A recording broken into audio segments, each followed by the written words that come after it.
pessoal que tá assistindo tá falando assim, nossa, eu tô achando que eu sou meio neurótico com esse negócio de academia, realmente eu sou muito certinho, assim.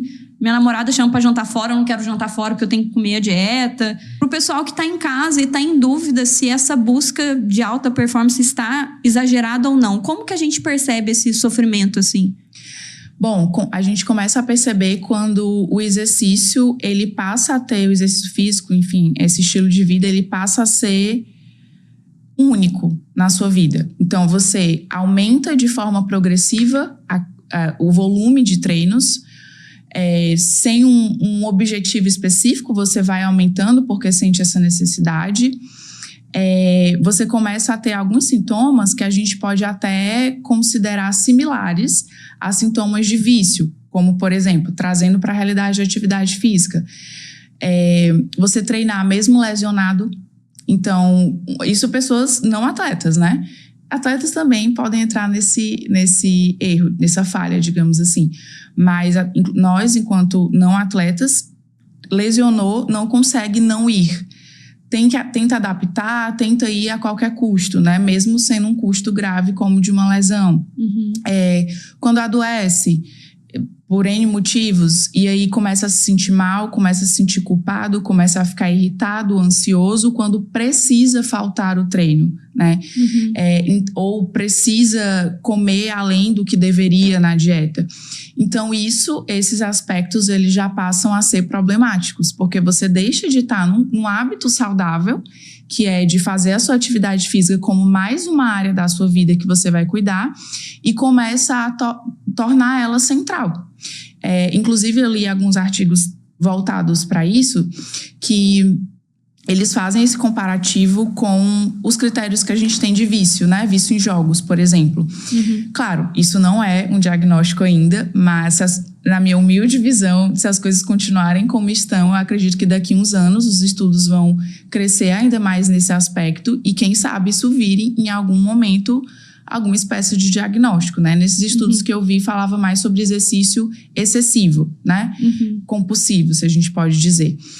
E aí entra justamente esses aspectos, inclusive aspectos de abstinência. Quando a pessoa por algum motivo fica realmente impossibilitada de ir, e ela começa a ter sintomas de irritabilidade, acessos de raiva, muita ansiedade, culpa excessiva, né, por não ir. E muitos pensamentos distorcidos, como se aquilo fosse prejudicar a ponto de perder o shape, perder o que conquistou naquele... enfim, na busca, ali no corpo padrão, né? O que provoca já também uma nuance de distorção de imagem, porque a partir do momento que, por você ter uma rotina saudável, você para alguns dias, você começa a ter pensamentos automáticos, né, que a gente chama de, nesse caso que eu vou dar de exemplo, pensamentos distorcidos, que eles não são adequados com a realidade. E eu acredito neles, do tipo, eu vou perder o que eu ganhei, olha aqui como, sei lá, minha barriga aumentou, como eu perdi tal músculo, enfim, ao olhar no espelho, e isso de fato não ser uma verdade, então entra no aspecto da distorção de imagem. Porque a nossa autoimagem é uma junção de a nossa percepção de imagem mesmo, junto com pensamentos, crenças e comportamentos associados.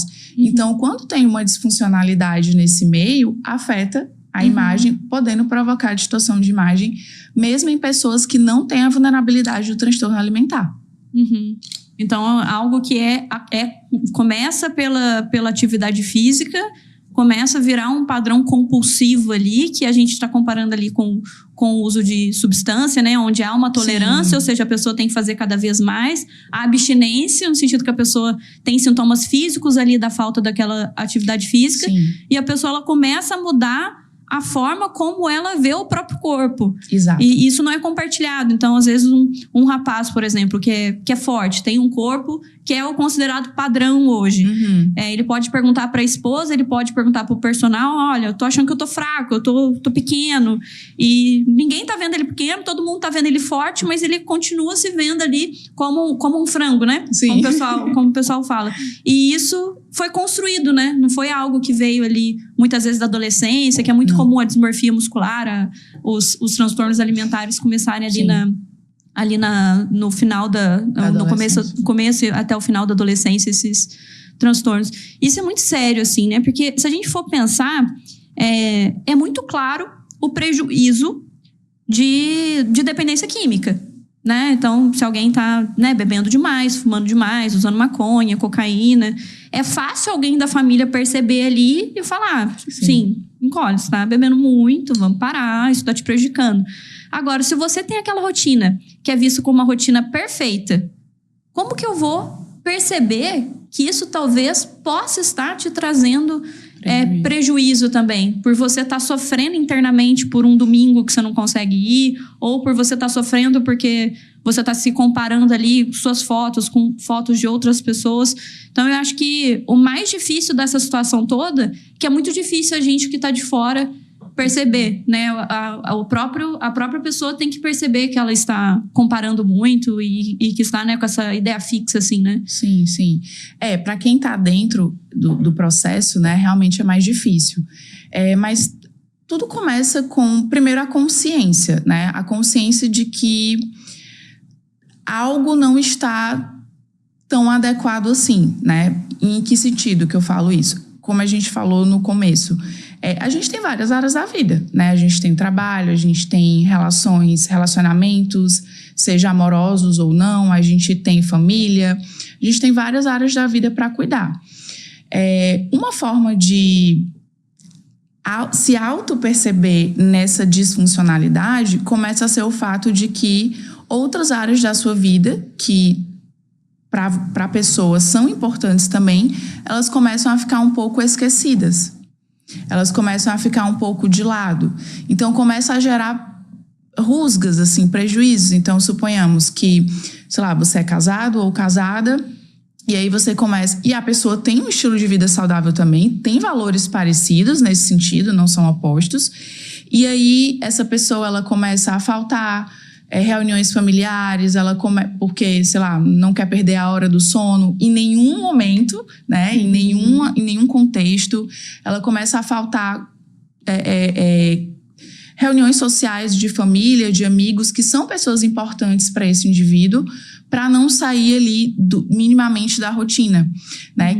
Que aí a gente já fala até de um perfeccionismo clínico, né? Que não vou me adentrar muito nisso, porque daria um outro momento aqui, mas a pessoa, ela começa a se exigir muito nessa área da vida, e que qualquer pequena falha que ela interpreta como falha vai ser catastrófico, né? Então, começa afetando outras áreas da vida. Eu acho que para a pessoa que está assistindo também conseguir perceber sozinha, né?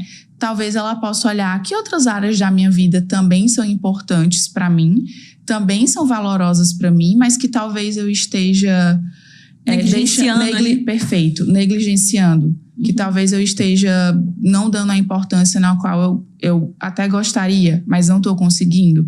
Por que eu não estou conseguindo? O que está acontecendo na minha rotina que está me impedindo de fazer algo com alguém que eu gosto, que é importante para mim, e eu não estou fazendo?